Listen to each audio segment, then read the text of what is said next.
What's up, everybody? Welcome to the Pick Six Podcast, CBS Sports Daily NFL Podcast. I'm Will Brinson. I'm your host. It is Thursday, March the 4th.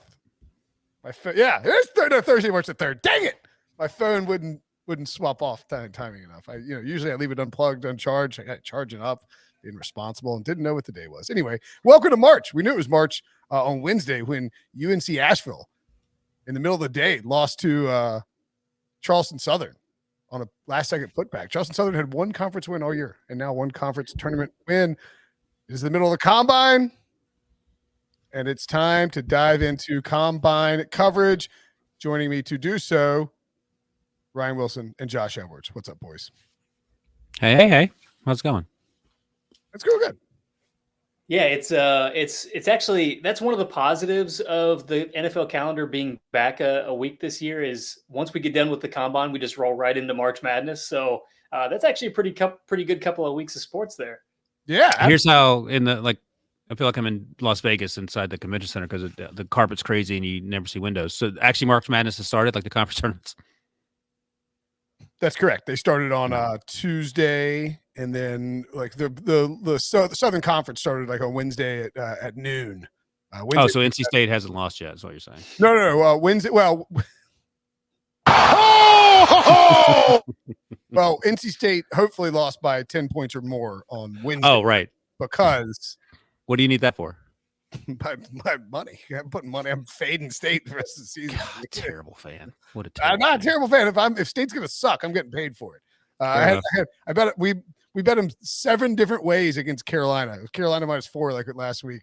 We took Carolina -4, Carolina first half -2, Carolina team total over, full game total over, and I don't want to get too far off on a tangent, but you won't be surprised to know that Pete Prisco's here and he was talking bad about you. I'll tell you what he said exactly, because JLC, he loves to bring up the tattoo, and I said, we're going to get the tattoo. Don't worry about it. Brinson's got to pay for it. And that led Prisco to say, well, Brinson's lost all that money. He won't tell you about it. I said, he won the golf bet. He goes, well, he's lost all the money on the NFTs, which you don't talk about. So I don't know if that's true or not. So between you and Debo, I'm not sure how much you've lost. Pete has made this up. It's a thing that a thing that he likes. No, we can move on. I believe you. Yeah, I mean, Pete likes to lie and spread propaganda and false information in order to. He's basically like a tiny little tan, less powerful. Honestly, the thing is, I'll tell him that he might like it. Like that's the thing. He might actually appreciate the comparison. Yeah, he was on Outkick the Coverage show down at the Combine. Anyway, you're watching on YouTube. What a turn. Yeah, sorry, I don't know. Is that even welcome, Josh? That's not appropriate. My fault. If so, I apologize. If so, anyway, what is going on here? If you're watching on YouTube, youtube.com/pick6, like and comment on this video. If you haven't already, hit the subscribe button and turn on alerts. If you're listening on Apple Podcasts or Spotify, hit us up with a 5-star rating. If you leave a review with a question attached to your 5-star rating on Apple, we'll try to answer it on an upcoming mailbag. More Combine pods coming later this week. Actually, that tiny little tan fella is going to join Ryan and Brady Quinn for a live Combine show. I will be off for the day. Love it. I need a day off, and I'm not in Indianapolis, so we got to get the scene. How would you say, Wilson? Oh, by the way, 2022 marks the 50th anniversary of Title IX, and the Attacking Third podcast is celebrating the anniversary all of March for Women's History Month. Each Tuesday during March, hosts Lisa Roman and Sandra Herrera will chat with groundbreakers in women's sports, from Sam Ewis and Katrina Adams to Amy Trask and Leslie Visser, the latter two friends of the podcast, this podcast. Listening to Attacking Third's Title IX Tuesdays on Apple Podcasts, Spotify, wherever else podcasts are found. Wilson, I'm curious. So this is the first Combine since the pandemic, since the world shut down. Is it different? Same? Feel like does Indianapolis feel like the pandemic's over? Well, 3 weeks ago, I told you this 3 weeks ago, I think, was when I went to the Senior Bowl, and there was still pandemic never started in Alabama, buddy. Right. I was the only person in the state wearing a mask, just because I live in New York and the mask mandate was still a thing.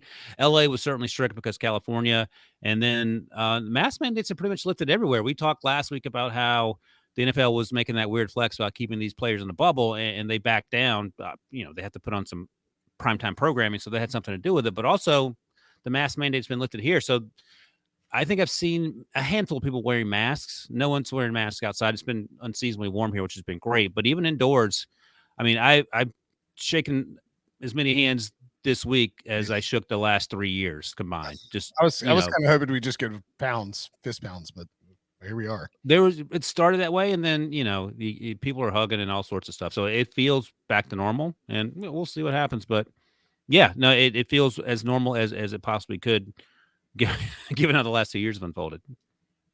Josh, you were not in Indianapolis, so I would ask you about it. But at any rate, I was just sort of curious if Prime, like you go to Prime, is it like it was 2018 Prime? Oh, okay. I was there briefly last night, not very long, but were teams and was it like mostly like media and agent types or were no? There last night, Matt LaFleur was out, Mike Nice. McDaniel was out. Oh, Wes Welker rolled in there. I think he's still with San Francisco. I can't remember. yeah, he's with Miami. He followed McDaniel to Miami. Miami. Okay, so there you go. And Nathaniel Hackett was out, I believe. So there it was plenty of media, more NFL players, coaches than I had seen the last pre-COVID combine. But I wasn't out very long. But it certainly seemed to be business as usual. Okay, that's interesting to hear. I was just curious to see. And that there wasn't really like a COVID question, just more like a combine question. No, but it felt, no masks just because there's no mask mandates anymore. And people were acting like it was 2018. All right. We got a couple of guys not working out. Big names. Evan Neal of Alabama. We talked about that. Derek Stingley Jr. of LSU. Drake London of USC. And Matt Corral, the quarterback from Ole Miss. All four of those guys aren't working out. What kind of impact? And I think, Traps and I talked about this maybe. I don't know if Josh and I did, but Josh, do you think that Evan Neal not working out could potentially flip the consensus number one pick from Evan Neal to Iquanu? I don't think so. I mean, I think he'll still be in the driver's seat even after the combine, not participating. He's just such a freaky athlete. I mean, he showed it last year with that box jump. It would have been nice to see what he tested because it doesn't necessarily translate on tape, but this is a guy that, just by his sheer size is physically impressive, similar to Mekhi Becton. So he's always going to have that leg up on everybody. I think he's still the odds-on favorite to be the number one overall pick going into free agency. Wilson. Yeah, I was going to ask Debo where we're at on this gambling wise. So if you're watching on the YouTubes, still Evan Neal minus 120. Wow, Icky still plus 400. What'd you get him at, Brinson? I have Icky at 30-1. Oh, good Lord. When'd you do that? A while back, before. I've got him now on my local site at plus 269, and Evan Neal is minus 141. And I think that's probably more in line with the consensus out in the market versus what we're seeing from Caesars with him at 4-1. Also, Aiden Hutchinson, wow, he's slid back. Interesting. That's real interesting because, the Jaguars could go, sign Teron Armstead and then draft Aiden Hutchinson first overall. Like that's not that crazy of an idea, but I do sign Teron Armstead and draft another offensive lineman. Right. I mean, I think, but remember, we always talk about these odds for these. Oh, you're talking about for the purposes of Hutchinson going. Gotcha. Yeah. These odds are not predictive. They are reactive, right? Yeah. You see these Vegas odds for draft stuff. They are reacting to news and reacting to the general sentiment. And the fact that they've dialed Aiden Hutchinson back, he was plus 150 yesterday on my site, now plus 235 there. You can see plus 325 on Caesars. That's really indicative that I think the larger sense you get is that the Jaguars are going to take an offensive lineman. Josh, do you think that it seems like, I know we won't know till free agency, but should have seemed like the smart thing to do, even if you're drafting somebody to put him at right tackle or even guard.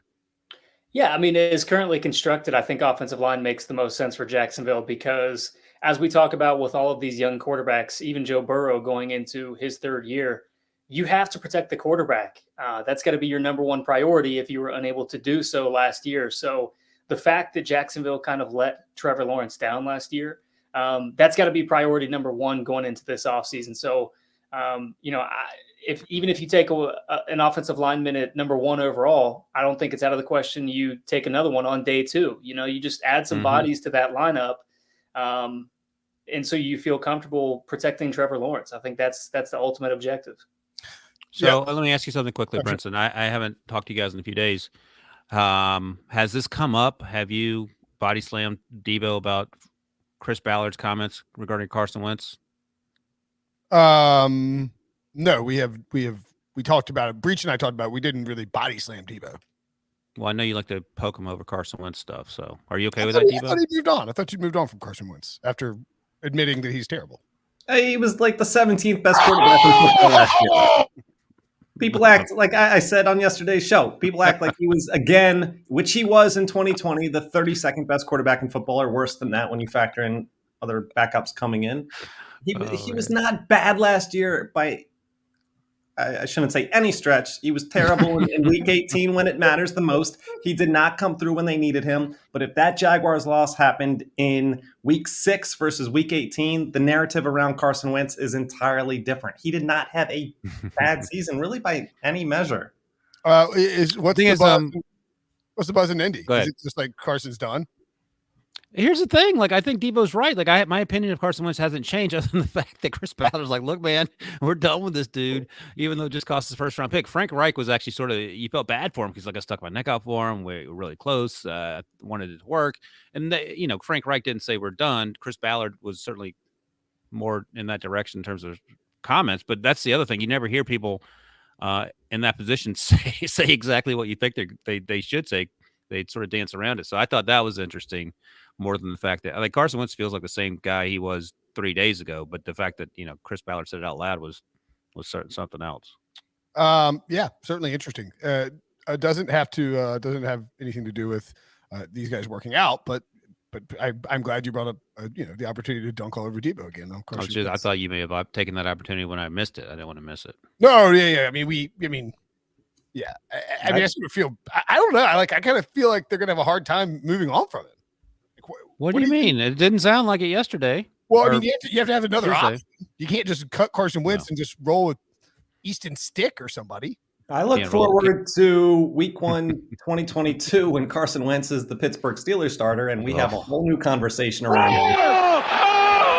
Here's the thing, like, Debo, I'm not even joking. I'm taking Carson Wentz over Jimmy Garoppolo every day of the week. I do not want Garoppolo under any circumstances.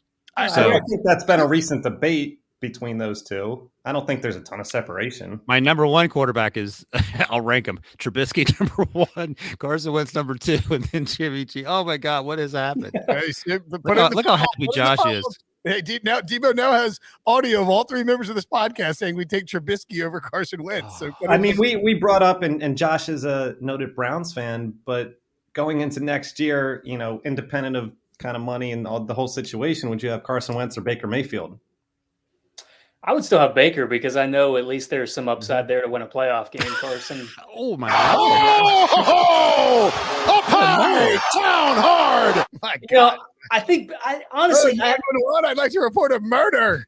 I honestly. Oh, wait. I just got hold on, Josh. I just got a text from Debo. Josh Edwards will never be on the podcast. Got it. Okay. No, but I think Baker can be serviceable when healthy. I mean, we've seen that. He's obviously, a part of that structure. You can have better at the position, but we've seen when he's operating at his highest that team is capable of winning.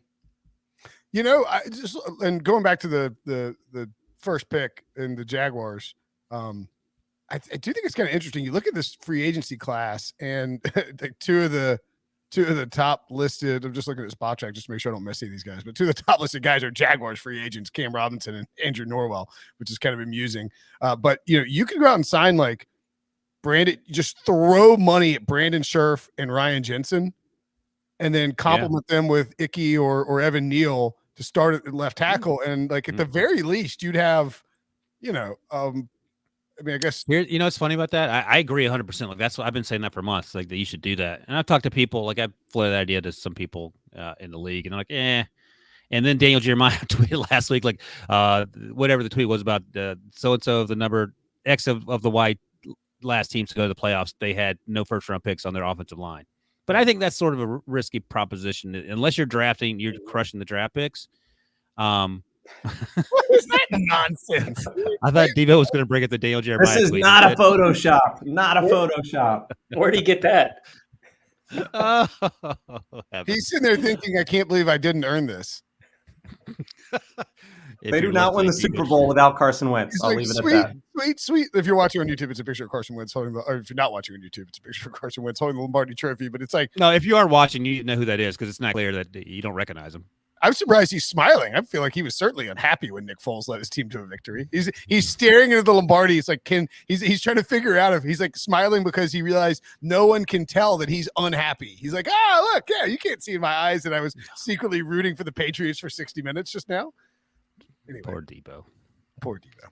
So I like the idea of Scherf and Jensen and one of those guys. I don't hate that at all. Yeah.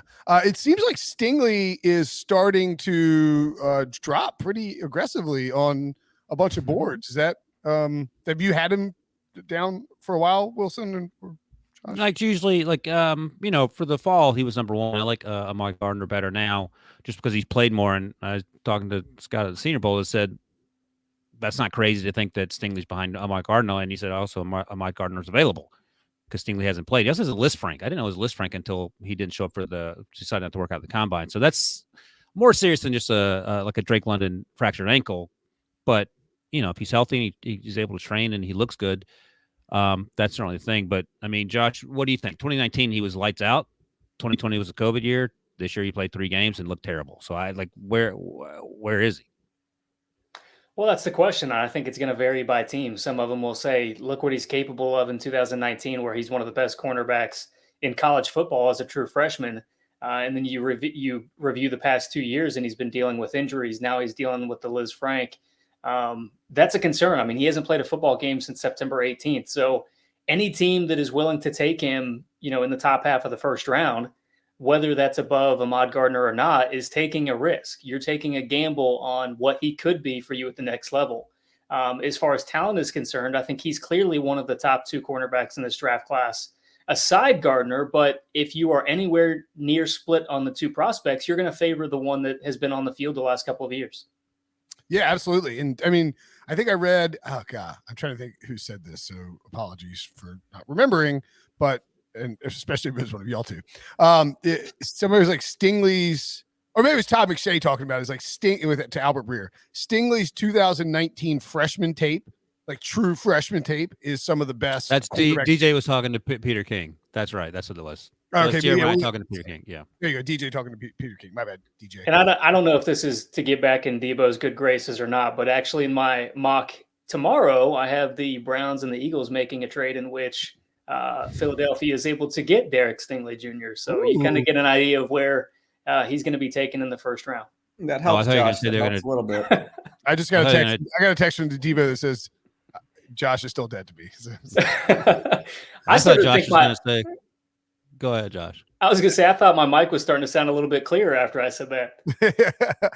You thought Josh would be like, I haven't taken Matt Corral at 9, like something.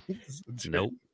How about Drake London? Because London. See, actually, London. I think this is kind of interesting that London is not working out. Is he injured or is that just a choice thing? He had a fractured ankle towards the end of his season. I think he played 8 or 9 games. I have to look, but by the end, he walked over to the set fine. I didn't. He's not working out, so I'm guessing he's not 100% yet. And also, if you're going to work out your pro day, your agent can talk you out of working out if you're not 100%, or even if you are. The reason I find that interesting is that we're going to see Garrett Wilson and Chris Olave run. We're going to see a bunch of these wide receivers run. It's a good wide receiver class. And I think when when props come out, and props should start coming out right after the draft, Drake London very likely, because he didn't work out, will maybe be somewhere like plus 350 or 5-1 to be the first wide receiver taken, right? And I think that's pretty good value because I know a lot of mocks coming into the combine had him as the first wide receiver taken. And of course, free agency changes that. But I mean, if just sort of for listeners and for my own mental memory, let's keep an eye out for those props, because if London comes out and he's anything above 2-1 to be the first wide receiver taken, I think that's probably a pretty good bet. And this lack of working out could impact that. I mean, same thing for Matt Corral, right? I will say by the same token, Chris Olave is probably going to run well. The same is true of Treylon Burks, and Jamison Williams was timed in a 4.3s before his injury as well. So there's some legitimate speed in this class. And that's just not his body to create separation. So I guess my question for Ryan, at what point in the 40-yard dash do you start getting a little bit concerned about Drake London? Is there a number to you that, maybe has you looking at him a little bit differently? I think if he goes over 4.6, like anything under 4.6, I'm fine with. Like if he runs 4.58, I don't care. Because you see him playing, like some of the talking points, this always happens because we got 6 weeks to go.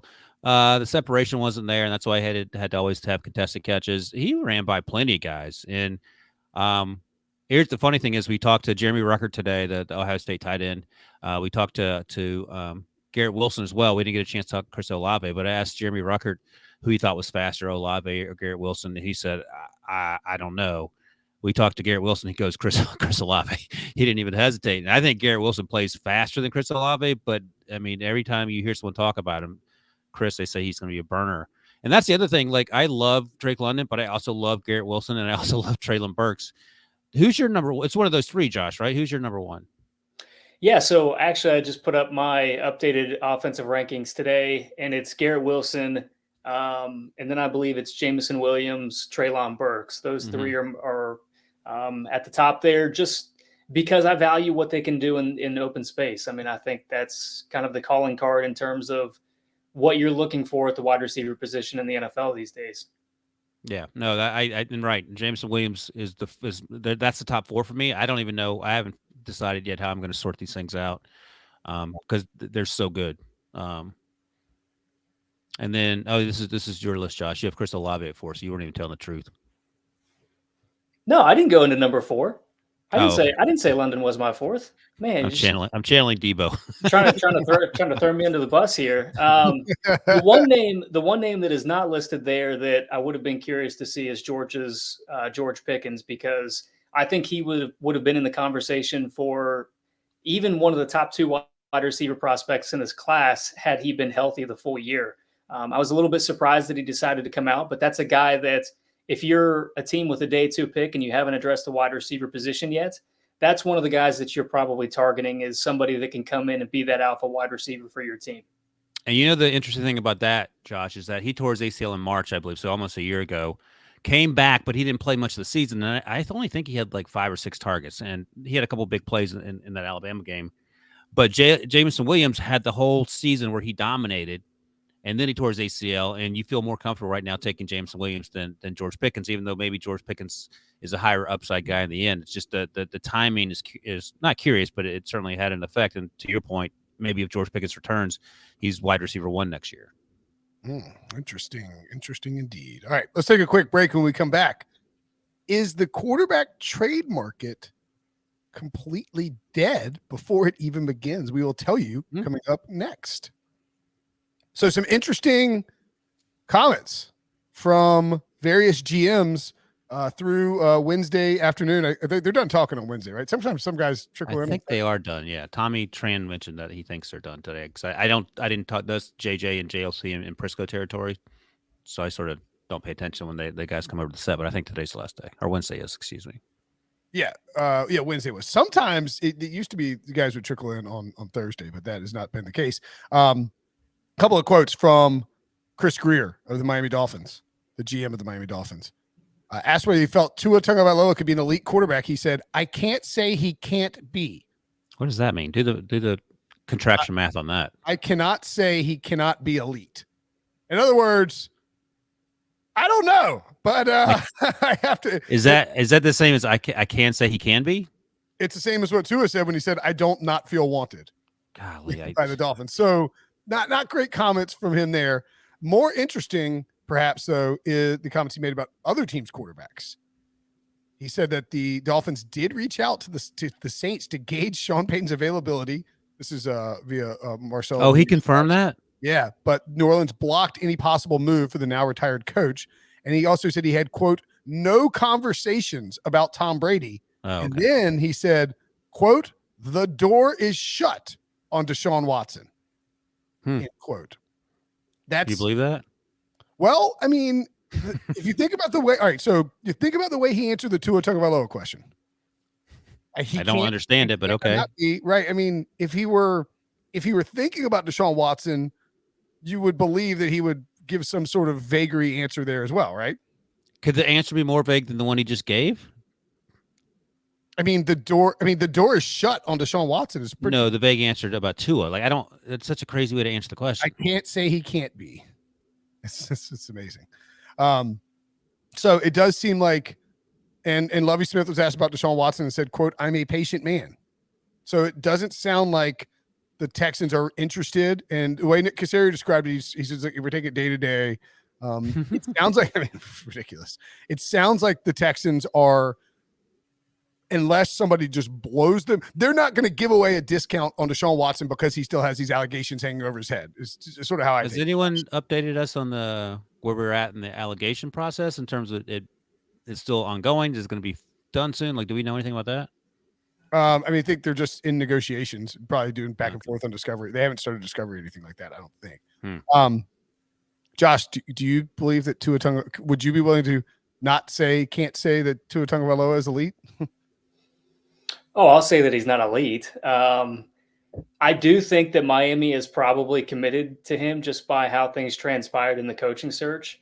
It seemed like there was a line drawn in the sand, and they decided to go with the general manager, who did not want the Deshaun Watson trade, as opposed to the head coach, Brian Flores, now with Ryan Steelers, that did want a Deshaun Watson trade. So I think just based on how that played out, they probably do have at least some patience with Tua. I'm not convinced that they think he's the guy, but I think that they are committed to giving him at least one more year. That's a better answer than Chris Greer gave. Also mentioned on Wednesday, Pete Carroll said that the Seahawks are not open for business if teams come calling about Russell Wilson. That's commonplace for us to have conversations, blah, blah, blah, blah, blah. We're not shopping the Carroll said general manager John Schneider has given a standard message when teams may call. Quote, we're not shopping the quarterback, end quote. Do we buy or sell? Oh, sorry. No, do you buy or sell John Schneider, Wilson, that they're not shopping Russell Wilson? Well, I'll ask you, is it up to Pete Carroll and John Schneider? Yes. Is it? Because if Russ says I want out, it's up to them? Yeah, I mean, I guess if he could theoretically force their hands if he wanted. Well, last year he was just speculating about places he wanted to go. He just put a list out. I think he's happy. I think he's backed his way into being happy somehow. What changed? They were terrible this year. I know it was down the stretch. It was different. The final 3 or 4 games, he was really energized, even though they were out of the playoff. I mean, they were kind of snuck back on the edge of the playoff race, but he was like energized, and he was just took a different attitude. I don't know what changed, but okay. It does seem like he is. I think when we talked about this a little bit with Breach, but he's in a good spot with his he's 2 years left on his contract. So if they stink again this year, maybe next offseason is when you make the move. Kyler Murray. We talked about that with Breach too, but we got an update because my man Eric Burkhart, Kyler's agent, Josh, just flexed on the Arizona Cardinals because we everyone agreed it was wholly unnecessary to issue that gigantic statement that he sent out. That nobody read because it was 4,000 words. Yeah. It's like that's nice for you, or I'm sorry, I'm too long to read. But it was like, man, this is pretty wild to do this at the beginning of the offseason. The very next day, on Wednesday, 2 days later on Wednesday, Cliff Kingsbury, also represented by Eric Burkhart, gets an extension from the Cardinals, and so does general manager Steve Keim, which means that, Josh, the Cardinals are going to pay Kyler Murray this offseason, right? Yeah, I think that's probably what it leads us to.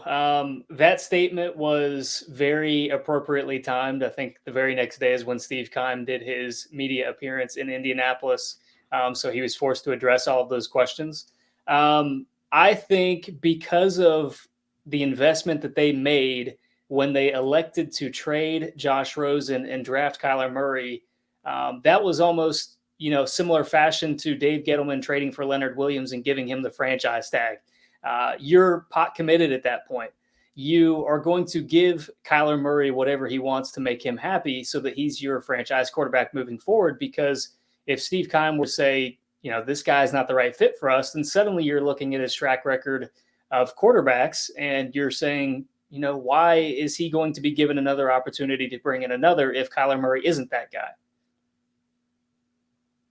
Wilson. Yes. I agree. No, I think that's right. Yeah. The funny thing is, like, I didn't even know Eric Burkhart represented all three of them.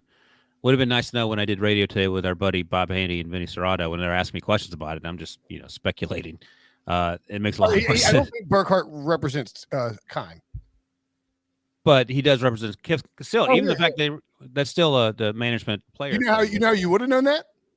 If you Paying listen to attention? the Pick Six podcast. That's right. Yeah, there you go. Fair enough. Lesson learned. Yeah, because I talked about it on Bill Barnwell's podcast too, because we brought it up because the Kyler thing, he just deleted the Instagram stuff. I mean, unless you're doing it on NPR, I'm probably not going to hear it. yeah, I mean, look, if the weird thing is that, okay, so Burkhart is negotiating with the Cardinals to work out a deal for Cliff Kingsbury. I would presume that negotiation is with Steve Keim, but Michael Bidwell has to sign off on it. Although maybe it's straight to Bidwell. But so as he's negotiating this Cliff contract, and it's not like they just like did the contract on Tuesday, like they didn't like bang out a Cliff Kingsbury extension on Tuesday. Or maybe they did. Maybe the Heat got too much for Bidwell and he wanted to crank it out. So in theory, Burkhart's talking to Bidwell and Keim about this Cliff contract, and then like maybe it was getting held up or something. I don't know. But like in the middle of it, in the middle of negotiations, before they can announce it, he issues out this statement from Kyler, which is like, I guess maybe it's what is it? Is it the Chinese wall? What is like the invisible wall? Is that the correct terminology? Or I don't know that. What's the invisible wall called when you like? It's like you're separating church and state. Like you compartmentalize it. But like, you're basically saying like, listen, I know that I represent both of these guys, but I'm gonna you'll use it to eliminate a conflict of interest, essentially, in theory. But I mean, it doesn't work like that when you're talking about spinning your wheels right there, buddy. Stuck in the mud. I'm not stuck in any mud. I'm trying That's what I call the tow truck. I don't know what the saying is. Or as Devo said, canceled. Oh, it is. Yeah. The phrase is meant to define a two-way seal to prevent communication between parties. All right. Yeah, there you go. Saved yourself. There you go. Well done. Whew. Yeah. All right. Disaster averted for now. What's next? Jimmy Garoppolo. Yeah, so look, they're going to pay. They're going to pay Kyler this offseason. It's he looks like a. But wait a second. Okay, fair enough. But he's not getting Josh Allen money. Let's be real about that. I mean, Derek Carr historically that's how it works. Derek Carr was the highest paid quarterback in football for a while. It's like 10 minutes, but he was. I mean, is Kyler Murray better than Derek Carr in terms of sustained success? Yes. I'm actually somehow coming around on Derek Carr. I know you don't like him, so it's hard for you to say. I'm also coming around on him. It's fine. Josh McDaniels said that Derek Carr would be the starting quarterback for the Las Vegas Raiders. Pittsburgh Steelers? Oh. And the Vikings, I believe, came out and said that Kirk Cousins will be their guy as well. So really, what we thought was going to be this crazy offseason of everybody, swapping spots. I mean, suddenly if you're a team like the Steelers, a team like the Commanders, I hate this team. It's terrible. If you're a team like the Commanders, if you are a team like the Carolina Panthers that thought you were going to be able to acquire a quarterback in the offseason via trade, maybe there's more teams I'm forgetting, but like it's just not Denver, right? It's just not there. We could see if there's no movement in the quarterback market, we could see Jimmy Garoppolo, who's having shoulder surgery now, go for a hefty price, or two, Mitchell Trubisky. Not a hefty price. Stop it. What do you think they get for him? I would be angry as a Steelers fan if it was a third-round pick. It's definitely at least a second rounder. No way. Yes. Josh, second rounder? I was going to say a third. Okay. All right. I think it's at least the third, though. I mean, you guys can say that you value him as a third rounder all you want, but I think it's. And now look, if hold on before you go on, let's make the list though. So Trubisky, Jameis is number one without question. Marcus Mariota, I think he's still out there. I haven't heard from him in a while. I might take Trubisky over Jameis. Yeah, I would too. Jameis saw the ACL, and he wasn't that great. I think Jameis in New Orleans is the fit, but Jameis anywhere else, you're sort of. You're also getting Jameis with no Sean Payton, which is kind of a big deal. Yeah, but it's the same offense and all that stuff. Ryan Fitzpatrick technically still out there. I mean, Big Ben Technically, right? Yeah. Andy Dalton, Cam Newton, Tyrod Taylor, Jameis, Jacoby Brissett, Teddy Bridgewater, Mariota, Flacco, Trubisky. Gabbert is a free agent, huh? I didn't realize that. Yeah. My boy Mike Glennon is out there. Colt McCoy is a free agent. Chase Daniel. I mean, it's just slim pickings, man. Mhm. And that's and why so- Mr. Trubisky is everyone's number one. right, but let's say that Trubisky goes and signs with the Saints. And the Saints need a quarterback tay. I forgot to mention them. I mean, let's say he signs. No, I think Jameis goes back to New Orleans. So Okay, fine. Let's send Jameis back to New Orleans and Trubisky to. Who needs a quarterback? Hey, they play Carolina. Maybe he wants to play Carolina. Oh, there you go. He can run for his life for sure. Yeah. Yeah, I mean, here's the thing: you sign Trubisky. I don't know if they would do it, but because of Sam Darnold, whatever. But then you can draft the offensive lineman at 6, so that's fine. So he goes there. Then what? I'm just saying that, like, all of a sudden you've got the Broncos, you've got the Steelers, you've got who's the other team that we mentioned that needs a quarter? The Colts, Washington. So you got these 4 teams that need a quarterback, and there's just Atlanta. If you don't include them. no. I think they're fine with Matt Ryan. No. The new Fontenot? How does he pronounce it? Terry Fontenot. He said, well, he said I'm not committed to Matt Ryan type thing. The sort of half and half. Really? He sort of was, straddling the fence on Matt Ryan. Steve Weiss, who works for NFL Media, NFL Network, and also now works for the Falcons team site, and he used to work for the Atlanta Journal-Constitution back in the day, but he came out and sort of emphatically, just in a way that, like, a guy who is close with the GM and close with the coach would say that they like Matt Ryan and they want to go with him for the near future. They're not going to, like, give him a contract extension or anything, but let him play out his deal. I mean, they restructured him. And anyway, just let me tell you what he said real quick. The headline is Falcons GM declines to commit to Matt Ryan in 2020 as a starter, and Fontenot said you don't ever want to back yourself into a corner. So sort of the middle of the road sort of comment. Okay. So he didn't say absolutely not. We anticipate Matt being part of the team. I mean, what is it? Yeah, that type of. Yep, exactly. Yeah, and look, they could be a team that could draft like a Malik Willis or a Matt Corral or somebody like that. I just don't think they're going to be signing or trading for a veteran in the market. Well, as you point out, there's not going to be a lot of those guys out there. It looks like, especially none of the A-listers. That's why Jimmy G's going for more than a 3rd-round pick, because there's 4 teams that need him. It's a bidding war. Where's he going? Supply and demand. Washington. Would you rather? So you're going to give a 3rd-round pick for him, or you could just roll Taylor Heineke back out there? Well, why would you do that? I think Washington gives up a 2nd-round pick for him. Don't forget about Gardner Minshew. 3rd-rounder all day long. If Gardner Minshew goes for a 3rd-rounder, Wilson has to get a full body tattoo. So. Of Gardner Minshew, face and everything. Okay. Anything else from the first couple of days of the combine that we need to get to? Whether it's like buzz about players. I know, like, Hassan Reddick sounded like he was going to check the test the free agent market. We thought he might come back. Kenny Pickett has tiny hands. I didn't ask Kenny Pickett about his hands. Prisco's like, why didn't you ask him about his hands? Like, why would I ask him about his hands sitting right next to him? No, we talked to all the quarterbacks on Wednesday.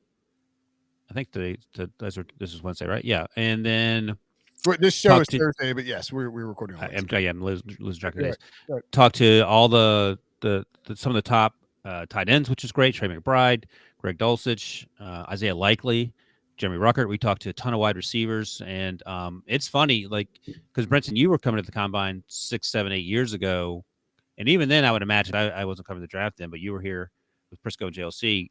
The players coming through, they weren't as polished. These guys are so incredibly polished. They're so mature, and they all have their act together. And Pete kept making fun of me because, like, oh, you love all these guys. I said, well, they're all, like, super smart. They're all hard workers. They're all focused. None of them felt entitled, because sometimes I was talking to someone about this last night. Like, sometimes when you're he's a young guy. He was like late 20s. He's an agent. He's a player agent and also a coach agent. He was saying sometimes the issue is when you represent kids at big schools, big, like, Power 5 schools, they're incredibly entitled compared to kids at mid majors who came in as 3 stars and had to bust their ass to get where they are to get this opportunity. And I think you don't see that with these guys. And they're all, like, some of those guys are 5 stars coming out, and some of those guys, Christian Watson played at North Dakota State, and he is every bit as good as some of these guys that are going to get drafted in the first 50 picks. So anyway, it's been good to talk to them and see them. And this is sort of the favorite part for me, getting to talk to them in person and get a feel for who they are. I dig it. Did we talk about? Yeah, we talked about Bruce Arians on the show yesterday, didn't we, Diva? Losing my mind. A little bit. Okay, yeah, Bruce Arians.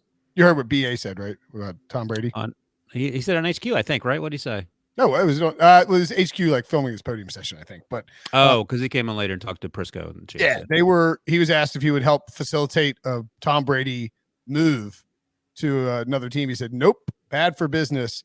I mentioned that because Tom Brady apparently went on Sirius XM radio with Fred Couples, the golfer. What? Who knew? Love Freddie. And he said, I think it was like Fred's golf show, right? And he said, I wish I had a clear vision of what the future holds. I think for me, there's a lot of great things and a lot of great opportunities. I know I said right after football season, I was looking forward to spending more time with my family. And I've done that the last 5 weeks. And I know there'll be a lot more of that too. A lot of family time. Sounds like he's already done with retirement. It's like, you know what? But he said, you know what? I staying busy, played a little golf. I'm actually going to see my parents tonight. Real highlight for me on their turf. I'll be sleeping in the same bed I slept at when I was a kid. So looking forward to that. Looking forward to some golf in the next few days and some more family time. And then we'll figure out where we go from there. And Florida, wait, he's excited about as a 6'4", 45-year-old man sleeping in a bed that he slept in at age 4 years old. Is it really? Like, your parents, would you have a king bed at age 4? Tom Brady, you're going from your mansion and wherever it is to that. Cool. Anyway, I mean, what do you have to decide? You've already decided. So the fact that he's deciding anything leads you to believe that he's seriously coming back. I think he's decided that 5 weeks felt like 50 years, and I got to get out of this, being around these people all the time. He's decided that being the family man's not quite as cracked up, or not quite as cool as he thought it might be cracked up to be.